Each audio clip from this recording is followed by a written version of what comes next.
in our last class, we talked about hair biology, essentially the hair follicle and all of the related components. And now that brings us to the mature hair fiber, also known as the hair shaft, and we're going to look at the intricate structure of that, primarily what we refer to as the fine structure and morphology of the mature hair fiber.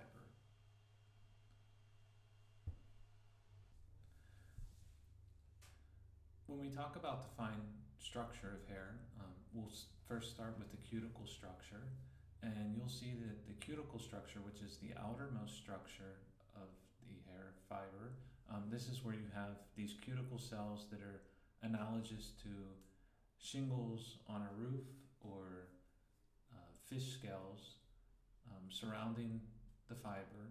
And what you'll find is that it's a very complex structure and consists of these laminar components that we will be discussing, namely the epicuticle, the A layer, the exocuticle, the endocuticle, and the inner layer. And then we'll also talk about the cell membrane complex of the cuticle cell, which is also very unique for the hair structure.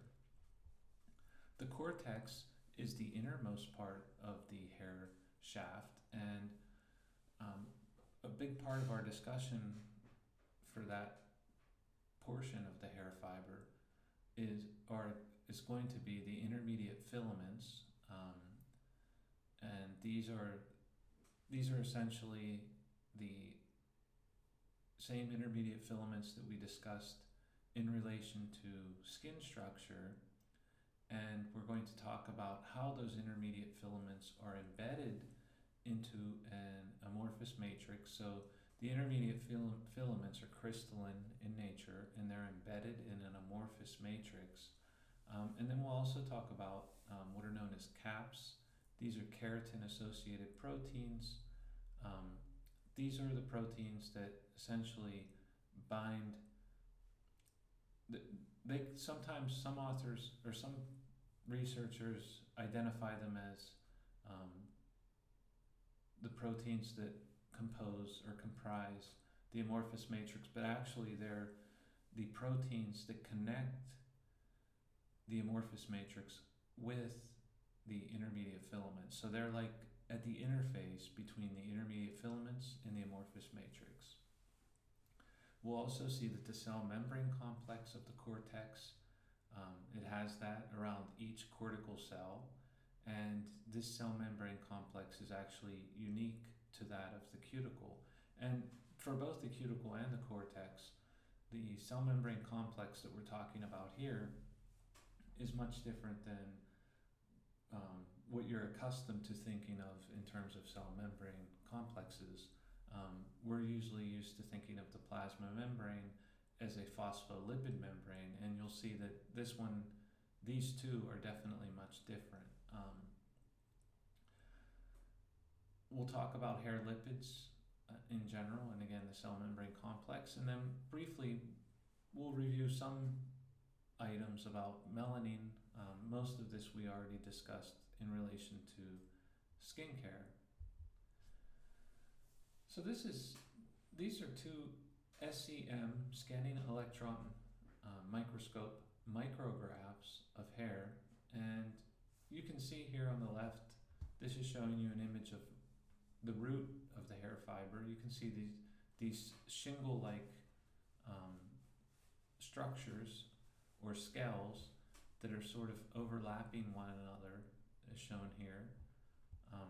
And in general, at the root of the hair, you can see that they're in pretty good shape. However, as you go down along the hair shaft and you approach the tip of the hair, what you'll see is these cuticle cells become fragmented, and that's due to weathering, which means exposure to the elements. It could be from UV damage, thermal damage, combing damage, towel drying damage, just mechanical manipulation of the fiber. This eventually leads to erosion of the cuticle cells. And just to point out that typically there are about 13 layers of cuticle cells at the root, and when you arrive to the tip of the hair, generally there are only maybe a few layers of cuticle cells, and that's because each of the layers, when it becomes damaged, they essentially flake off of the fiber. And then you have new cuticle that is exposed. So it's like a renewal, but eventually you run out of cuticle. And, you know, in this case, the tip here is actually not in such bad shape. But if you, if all of the cuticles become removed, all of the cuticle layers, eventually what you'll have is exposed cortex. This is when you have split ends that are created oftentimes. Here's a general illustration of the morphology of hair. In general, the cuticle is about 20% of the fiber mass, and the cortex represents about 80% of the fiber mass. So you can see here nicely how these cuticle cells are, one on top of the other here. So you have multiple layers of the cuticle cells. And then you have the cortex in the middle here, and you can see the cortex accounts for a very large portion of the fiber mass. And here, each one of these little things here that I'm outlining right now, that's actually a cortical cell. And within the cortical cells, you have the intermediate filaments. You actually have macrofibrils first. I'll explain what those are. And then inside the macrofibrils, you have microfibrils. And microfibrils are synonymous with intermediate filaments. Intermediate filaments is the more modern term that's used for microfibril. And then, eventually, as you know from before, the microfibrils are composed of the protofilaments, protofibrils, and then eventually the coils, and then the alpha helical protein is composed of that. So again, you have these cortical cells that compose the entire cortex region, and then we have, and when we talked about the cell membrane complex, the cell membrane complex in the cortex basically surrounds the cortical cells. Okay. Then if we go to the cuticle cells, so this is just showing you here one of these layers of cuticle cells, and what we see is that there's actually there's like a multi-lamellar structure here. So if we start with the outermost portion, this is known as the A layer. This is actually the cell membrane complex. This is part of the cell membrane complex. Then we have the A layer, the exocuticle, the endocuticle, and then we have another part of the cell membrane complex. And I'll explain this when we talk about the cell membrane complex. So just to give you a little bit of an idea of the size of the cortical cells versus the cuticle cells, you can see that the cortical cells, just roughly these are the dimensions, they're only about a half a micron thick and about 45 to 60 microns long. Actually, they're about 45 square microns roughly. But you can see that in general, it's a flattened type cell structure, very different from the cortical cells, which you can see here are more elongated type structures, about 1 to 6 microns thick and about 50 to 100 microns long.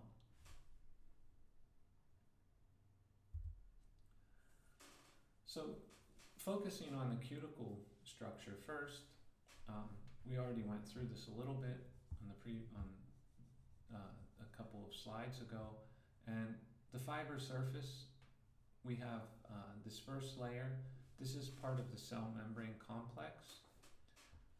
This is known as the outer beta layer. Okay, the outer beta layer. And this is actually composed of 18 methyl eicosanoic acid. that's a principal fatty acid or lipid that is covalently attached to the surface of the hair. Right below that we have the epicuticle layer, and below that we have the A layer. The A layer is a very hard layer, so this is the mechanical strength of this layer, it's very durable and hard. If we look at the exocuticle, this is also a very hard structure. And then if we look at the endocuticle, this is actually a softer type structure. And the reason why is we'll see is the exocuticle and the A layer are very heavily cross-linked. The A layer has both disulfide bonds and isodipeptide cross-links, and the exocuticle is very rich in disulfide bonds. After the endocuticle, we have what's known as the inner layer. And then from the inner layer, right below that, we have the cell membrane complex. And the cell membrane complex is composed of an inner beta layer, a delta layer, and an outer beta layer. So the inner beta layer and the outer beta layer consist of fatty acids, both covalently bond and also free, and you'll see, I'll show you a structure of that. The delta layer is like an intercellular cement, and actually the way this works is that all of the lamellar components from here up, so from the inner beta layer up to the top, belong to one cuticle cell. Okay, so starting from the inner beta layer, going upwards, the inner layer, the endocuticle, the exocuticle, the A layer, the epicuticle, and the outer beta layer here, these actually all belong to one cuticle cell that's on top of a second cuticle cell that's below here. And the second cuticle cell, essentially you have the outer beta layer, and then again you'll have the same thing that you have up here. You'll have an outer beta layer, then you'll have an epicuticle down here, an A layer, an exocuticle, an endocuticle, an inner layer, and then you'll have another inner beta layer. So the cell membrane complex is actually a complex between two overlaying cuticle cells, with the inner beta layer belonging to the top cuticle cell and the outer beta layer belonging to the bottom cuticle cell. And then the delta layer is basically the intercellular cement. It's made of a polysaccharide type material that holds these two structures together. So the outer beta layer is about 3 nanometers thick.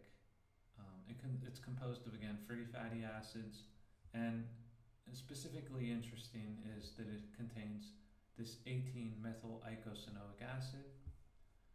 The epicuticle, right below that, is about 25 angstroms thick. It's generally a proteinaceous layer. Not a whole lot is known about the structure of the protein. We go to the A layer after that. This is about 100 nanometers thick. There's more than 30% cysteine, so that's disulfide bonds, present in this layer.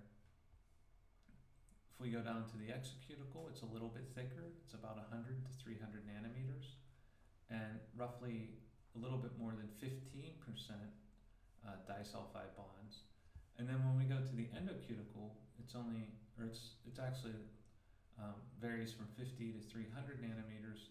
You only have roughly 3% disulfide bonds in it. So again, you can see why the A layer and the exocuticle are very hard.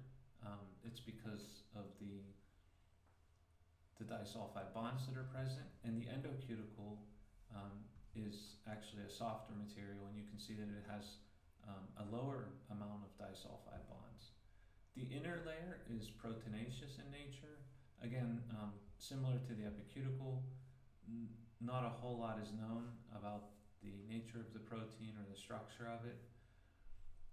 If we go to the inner beta layer, again, this is similar to the outer beta layer. It's composed of free fatty acids and 18-methyl-eicosanoic acid. And then the delta layer, which is the intercellular cement, this is roughly 25 to 28 nanometers thick, and it's thought that this is mostly comprised of polysaccharide material. So let's go to the cortex for a little bit. And in the cortex, I mentioned that we have cortical cells, which you can see are highlighted here in the cortical region. And there are actually two types of cortical cells. And we'll call them ortho-like and para-like. And the reason we call them that is because ortho-cortical cells are found in wool, and so are paracortical cells. In human hair, there's new research going on, and there's eventually going to be a new name, but we're going to actually use this nomenclature. So it's ortho-like and para-like cortical cells. So in the ortho-like cortical cells, essentially they are rich in low sulfur protein, okay? Unlike the para-like cortical cells, they have a fair amount of high sulfur protein. And in the ortho-like cortical cells, these contain loosely packed macrofibrils, which makes the cells less dense, and this actually allows them to absorb more moisture. And in comparison, the paracortical cells contain very closely packed macrofibrils, which makes the cells more dense and less able to absorb water.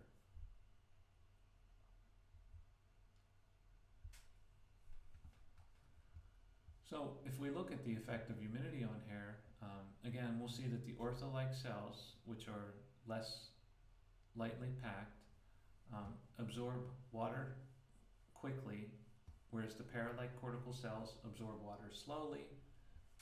Again, the ortho ones absorb more water, so this results in higher swelling of the fiber, and the para-like cortical cells absorb less water, and you have less swelling of the fiber. And we talk about this because different types of hair from different racial backgrounds have a different composition of, or different ratio of ortho to paracortical cells. And what we see in Asian hair is there are no orthocortical cells. But when we look at Caucasian hair, we can see that there's sort of a thin layer of these orthocortical cells at the periphery of the cortical region or the cortex. And then when we look at African type hair, we actually see that there's an equal amount of ortho and para-like cortical cells. And mostly it's on the periphery as well, but it occupies much more area or volume. So if you think about the differences in the different types of hair, Asian hair is very straight. Caucasian hair is less straight usually than Asian. African hair tends to be more curly, and all of this is affected by the composition of these cells as well. And as far as humidity uptake, you can imagine that different hair types are more susceptible to the uptake of moisture, so they may frizz more easily. So you can imagine that African hair would frizz more easily than Asian hair, for example. These are just some results of the effects of humidity. If you look at the three hair types that are shown here, synthetic, Asian, and African hair, you can see that in the synthetic hair there's no change at 50% relative humidity. if you compare the initial value with the after 18 hours of high humidity, Asian hair, pretty much the same. African hair, not that much of a difference. You can see that there's, a little bit of this. Actually, this is the same because this falls within the standard deviation. Although, here if you look at the actual calculated increase, synthetic hair is only 0.1, Asian hair is 1.14, and African hair is 1.67. When you really notice the difference is if you go to 90% humidity. Again, the synthetic hair, because this was used as a control because it doesn't swell, so you can see there's only a 0.1% increase there. In Asian hair, there's a 1.73% increase, and in African hair, there's almost a 14% increase. Okay, so we're going to talk about protein structure, specifically related to the intermediate filaments. So you already know this very well, the amino acids, so we won't go through that again. And you also are very familiar with secondary structure in proteins. This on the left showing you the alpha helical conformation compared to beta sheet conformation, which is shown on the right here. And then we also have random coil, which is shown down here in the illustration in the bottom middle of the slide. We talked about alpha-keratin structure when we talked about the epidermis and the intermediate filaments that are present in the keratinocytes in the epidermis. So we discussed how you have two types of keratins. You have type 1 and type 2. The type 1 are acidic keratins, the type 2 are basic keratins. And then we went on to discuss the differences in the structure between the two types of keratins. And remember that you have about 10 different keratins in each class. And when you look at it, you can see that this nicely represents how you have E1 and E2 are just essentially these are highly charged regions. They're called the highly charged end regions. And then we go to V1 and V2, which stand for variable regions, meaning that within the class, so if we're talking about like type 1 keratins, I guess K10 to K20, those V1 and V2 are variable, so they can change depending on which keratin in that class that you're talking about. H1, H2, these are actually homologous regions, so these are common in all of the acidic keratins. And then we see that there are essentially 4 alpha helical rod domains, which are denoted by 1A, 1B, 2A, and 2B. And then, these areas or regions are connected by these linker zones or linker domains, L1, L12, and L2. And then you can also see that there are also these, what they call stagger domains, such as 2B. So you can sort of see the same type of structure in the basic keratins. One difference between these two is that type 1 acidic keratin lacks an H2 domain, even though it's sort of shown here on this, but you can see that there really isn't anything there. In general, know this as you did before. This is just to give you a general idea of the actual structure of the keratins. But again, we're interested in understanding it from a standpoint of hair. And as you remember, to build an intermediate filament structure, you start with the alpha helix. You take 2 alpha helices, wrap them together, you have a coil-coil. two coils are associated together to give you a protofilament. Then you have two protofilaments associated together to give you a protofibril, and four protofibrils give you an intermediate filament. And this illustration nicely shows you have the cortical cells that are shown here, and then you can see how you have the different hierarchical of structure that's shown here, eventually building up to the intermediate filament. This is just another illustration of that. You're already familiar with this. Please, know this as you did before. You can go through this again, but you can just see here we have type 1, type 2. So you have an acidic and a basic keratin that are associated together to form a coil. And from there, you can see that two coils will give you this next structure, the protofilament. Then we have two protofilaments. You can see that give you basically the protofibril structure, and then four protofibrils will give you the intermediate filament, which you can see here. And the size dimensions are shown for these: 10 nanometers for the intermediate filament, 4.5 for the protofibril, about 2 to 3 nanometers in diameter for the protofilament.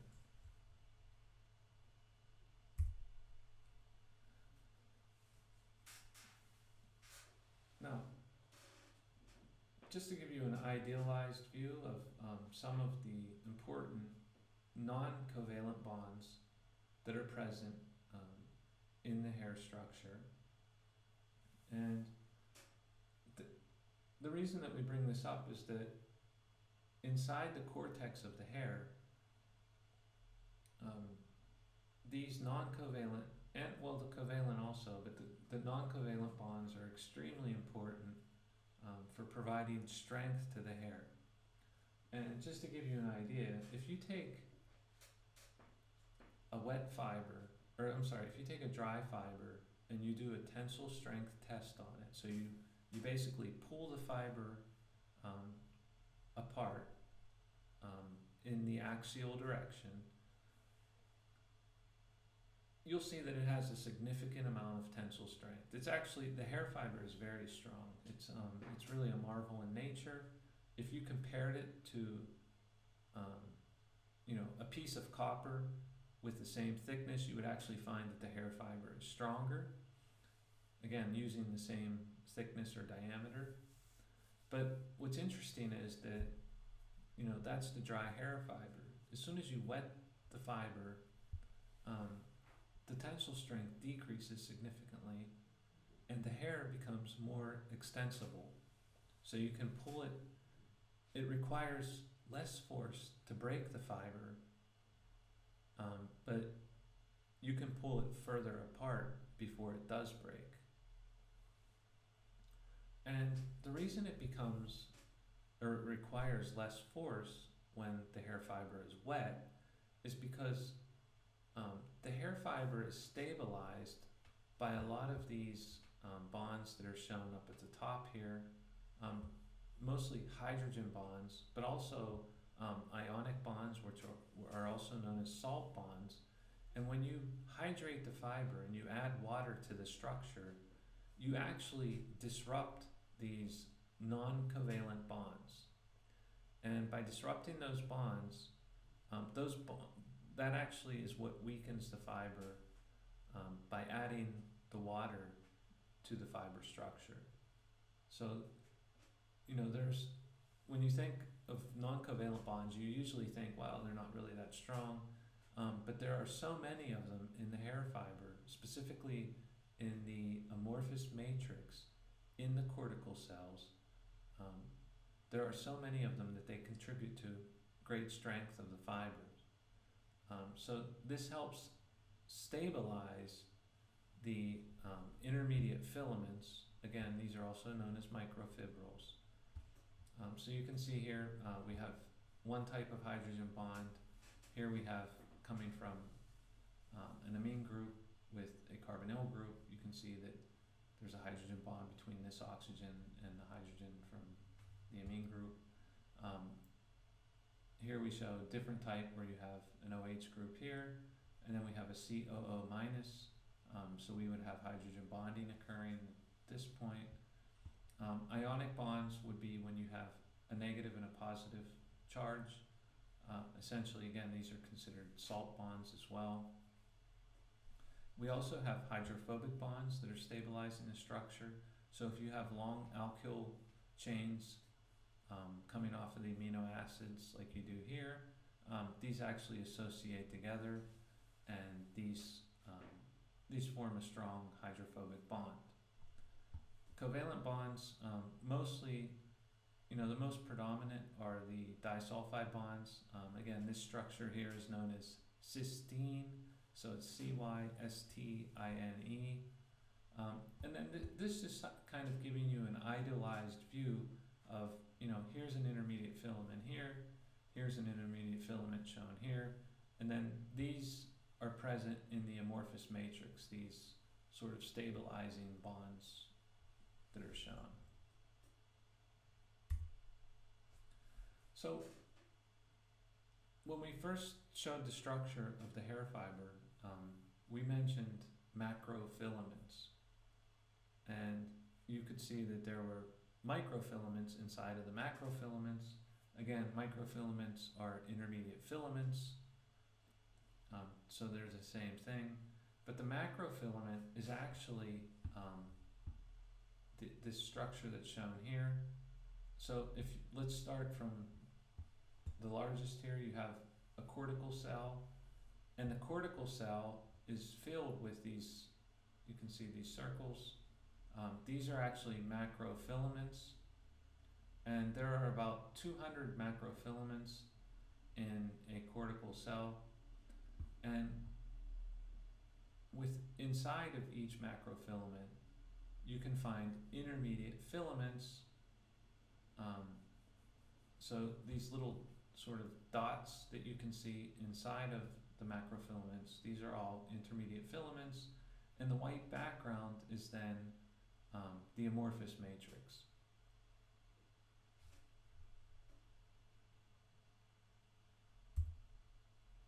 So let's talk about lipids in hair. And as I mentioned before, you have covalently attached lipids. So these are, again, part of the cell membrane complex of the cuticle cells. We also have free structural lipids, and with regard to the cell membrane complex, we find these in both cuticle and cortical cells. So we don't find covalently attached lipids in the cell membrane complex of the cortical cells, but we do find free structural lipids in both the cell membrane complexes of both the cuticle and cortical cells. And then of course we have sebaceous lipids, and historically sebaceous lipids weren't really given the respect that was due to them, but what we find is that they play a really important role as a surface coating on the cuticle cells. And also we find a lot of sebaceous lipids in the medulla. So the medulla I didn't really show to you. It's not present in all types of hair. It's most predominant in Asian types of hair. And essentially it's a vacuolated region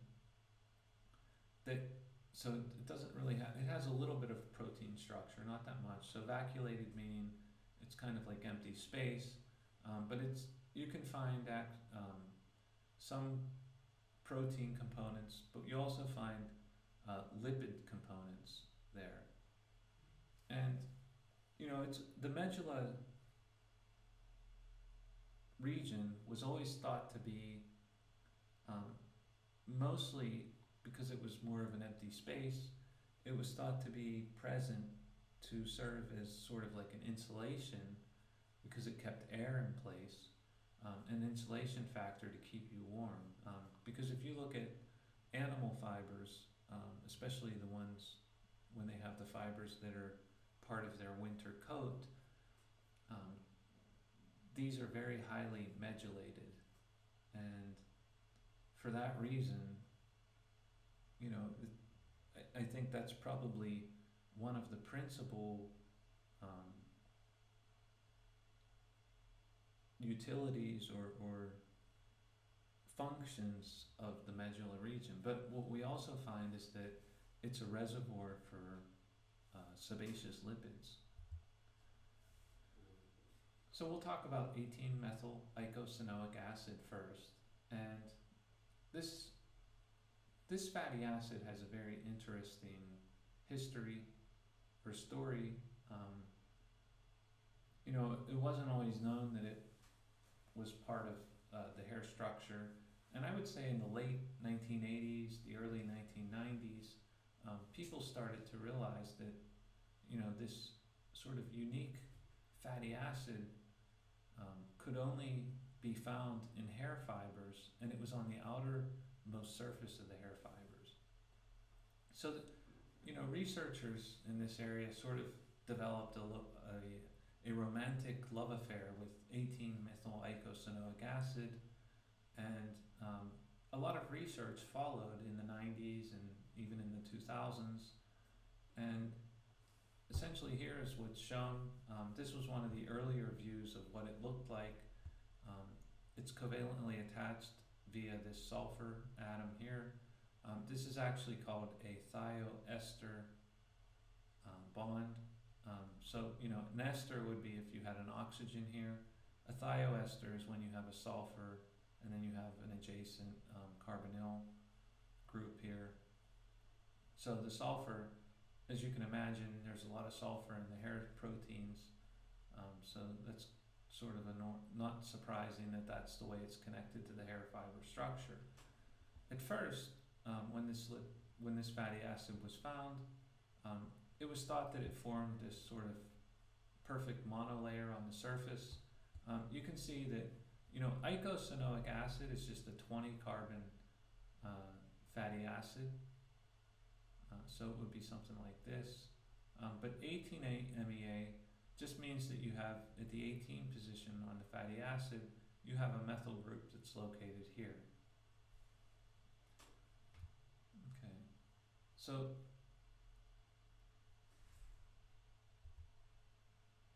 you know, that sparked a lot of interest in the years after, and a significant amount of research was done trying to understand why 18-MEA was unique for hair fibers.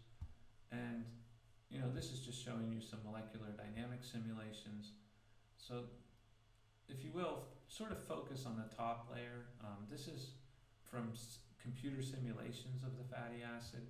So this is showing you the fatty acid on a water layer here. So it's not really the same as the hair fiber structure, but it provides insight into, you know, what's different between eicosanoic acid, which is just a 20-carbon chain, versus 18-MEA, which you can see is the same chain length, but it has this methyl group at the 18 position. And, you know, again, focusing on the top, you can see that the eicosanoic acid sort of, the molecules associate together, and they pack pretty tightly together. When you compare that to 18-MEA, you can see there's a lot more disorder in the structure here, and that's not surprising because the melting point for 18-MEA is significantly lower than that for eicosanoic acid. So along with this disorder, what we also see is that the thickness of the monolayer here is greater in the case of the 18-MEA than it is for the eicosanoic acid. And again, this is probably due to the disorder in the 18-MEA, so it doesn't pack together quite as well. So you have some more disorder. So in general, just from simulation work that was done, you know, the most important conclusions are that less order is found in the 18-MEA monolayer than in the eicosanoic acid one. And essentially the thickness of the 18-MEA monolayer is greater than eicosanoic acid. So again, 18-MEA is unique to mammalian hair fibers. And you may ask why, or what function could it possibly have? And actually, there is a disease known as maple syrup urine disease, and it's not a very common disease, but what is known is that patients who have this disease are not able to synthesize isoleucine, the amino acid isoleucine.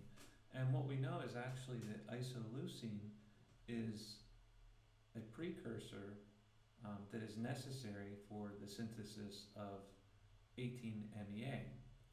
And so essentially, people that have maple syrup urine disease do not fabricate 18-MEA.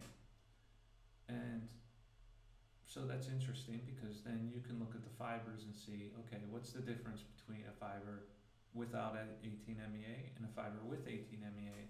And these two pictures actually show you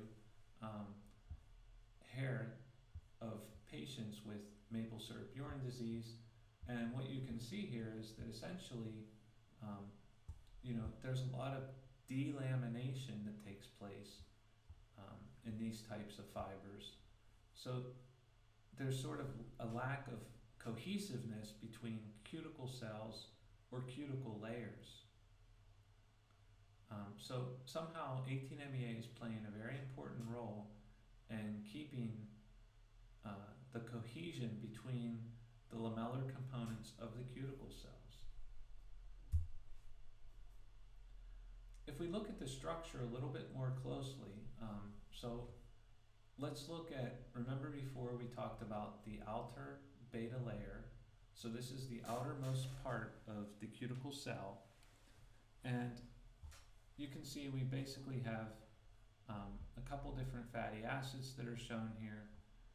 We have a shorter length, or a shorter chain free fatty acid, a longer chain free fatty acid, and then we have 18-MEA, the covalently attached fatty acid. So, rather than the picture before that you saw this perfect monolayer of 18-MEA on the surface of the hair, actually what's believed to happen is that you have a mixture of 18-MEA with these free fatty acids that are present.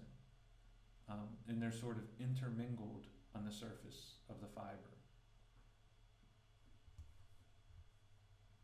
If we look at the cell membrane complex between cuticle cells, so this is just the outer beta layer so it's the very top of the externalmost cuticle cell.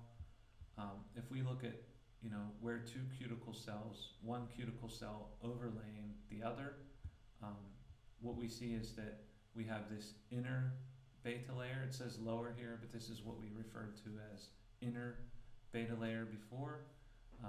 Again, this is very similar in structure to the outer beta layer, which we discussed up here, where you have, free fatty acids intermingled with 18-MEA. If we look at the outer beta layer or upper beta layer of a lower or an underlying cuticle cell, you can see that we basically have the same type of structure occurring here. And then in between we have the delta layer, which is binding these two structures together. So that's for cuticle cells. But then we can also talk about cortical cells. And with cortical cells, we have a different cell membrane type complex.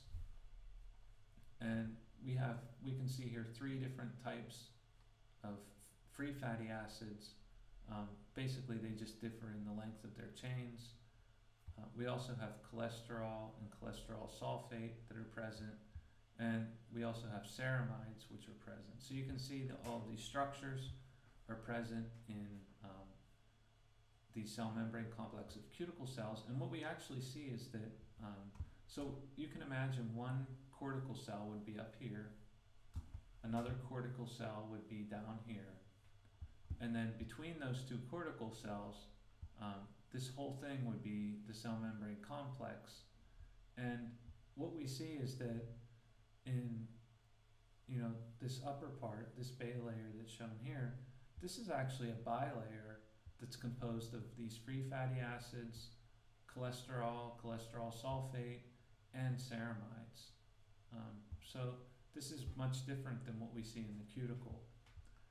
Again, for this other beta layer, which is associated with the other cortical cell, we see a similar type structure, and then binding these together is a delta layer.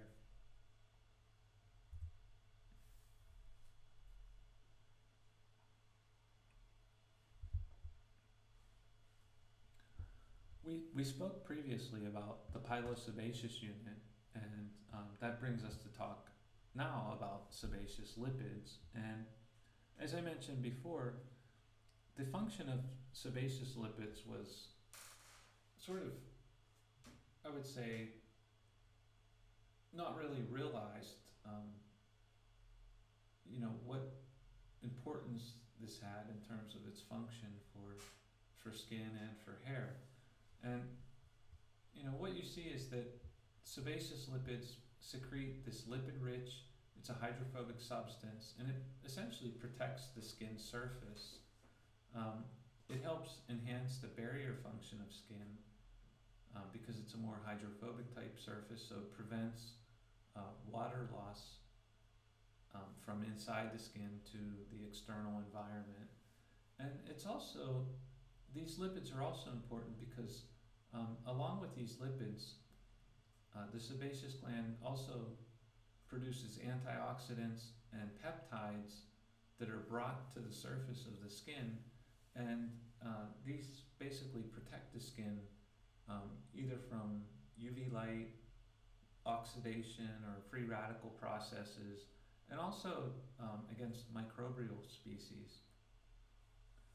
So if we look at the components of sebaceous lipids, we find that there are a number of different free fatty acids. We have triglycerides that are present. We also have free cholesterol, and you also have cholesterol in the form of esters, and we also have wax esters, so the very long chain type materials. Paraffins are present, and also squalene is present.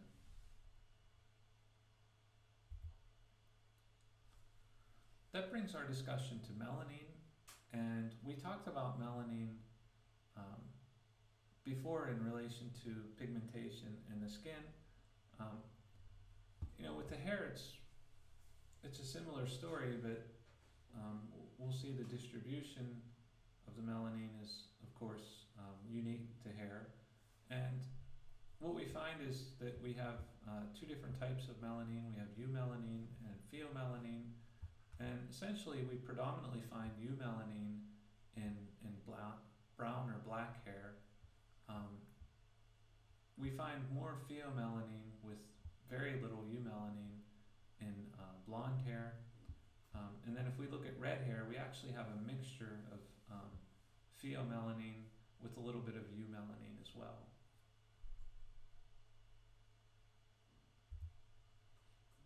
We discussed these structures before, so be familiar with them. This is eumelanin, which is composed of these dihydroxyindole type structures that are seen here. So this is the dark pigment in the hair. The more red pigment that we talked about, pheomelanin, consists of these thiobenzene type structures. So essentially they have sulfur that's present. And you'll remember that, when we talked about the synthetic route for melanin, they're basically, eumelanin and pheomelanin start off the same, and then at some point they sort of split, and pheomelanin interacts with cysteine molecules that contain sulfur groups. So cysteine amino acids, not cysteine, but cysteine, so CYSTEINE, and they incorporate these sulfur atoms into the overall structure. The actual synthetic pathways for melanin it's somewhat complex. This this is just to give you a general overview of the different molecular pathways that are involved with this. Starting from tyrosine, you have the enzyme tyrosinase, which is catalyzing this reaction, forming dopaquinone. Dopaquinone then goes into this cyclodopa. Then you go to dopachrome, and then you can go down these two different pathways, eventually reaching this forming this eumelanin type structure. Again, going from dopaquinone to cystine, reacting it with cystine, you essentially go down this second pathway, again forming these benzothiazine type structures, which eventually are incorporated into the pheomelanin structure. This is a diagram of a melanocyte cell. Again, this is it's a little bit of a crude structure, very simplistic, I should say, not crude, but very simplistic, but just to demonstrate some of the molecular signaling pathways involved. So what this is supposed to show is just these are different pheomelanin structures. These are these are melanosomes, so these are pheomelanosomes, these are eumelanosomes. And what this diagram shows is that you have receptors on the surface of the melanin cells. These receptors are activated by different external signals. This basically starts a cascade of signaling events. This is the cell nucleus that's shown down here, and inside the cell nucleus, these signaling pathways actually activate what are known as transcription pathways. Transcription pathways then lead to the synthesis of either proteins or melanin. In this case, it's melanin eventually. And you don't have to go through and memorize all of this, but it's in general to give you an idea of how melanin is formed, or what sort of signals it to form. This is a diagram very similar to what I showed you when we talked about the epidermis, and you can see there's this dendritic type cell. This is a melanocyte that's shown here, and then these are all keratinocytes that are around it. And again, essentially you have these melanosomes that are created in the melanocyte, and then these are deposited around the nuclei of the keratinocytes. In hair, this as you saw in the hair biology section, this happens in the hair follicle, and the melanin is distributed in the cortical region. Please note that there are not melanin granules in the cuticle structure, only in the cortex.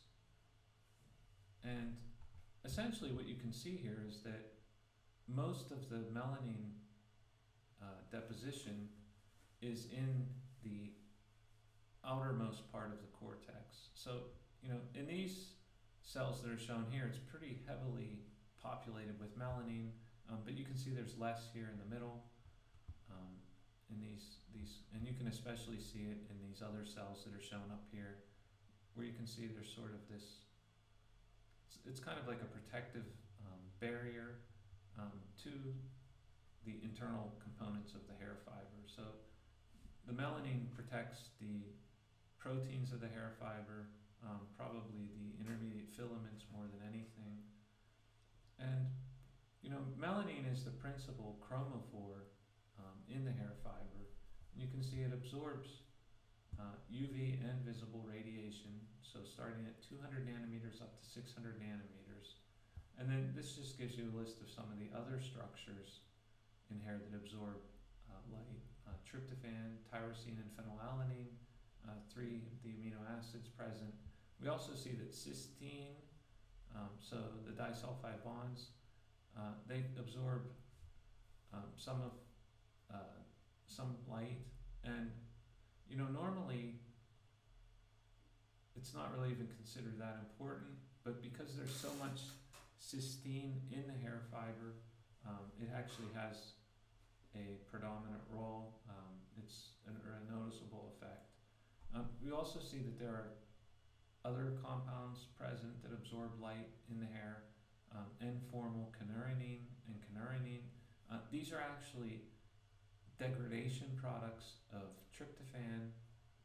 So if you expose hair to UV light, for example, you will decrease the amount of tryptophan, and you'll actually form these kynurenine type structures in the hair.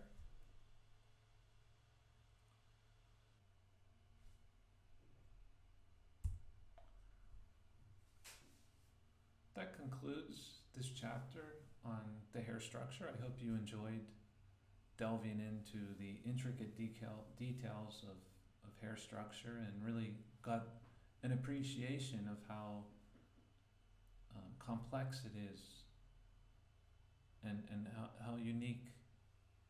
We tend to think of hair as a lot of times biologists refer to hair as dead cells. We can see that these cells, you may refer to them as dead cells, but actually when we say that, we're just referring to that they don't have metabolic activity at this point. But you can see it's very interesting on both a chemical level and also on a physical level in terms of its behavior.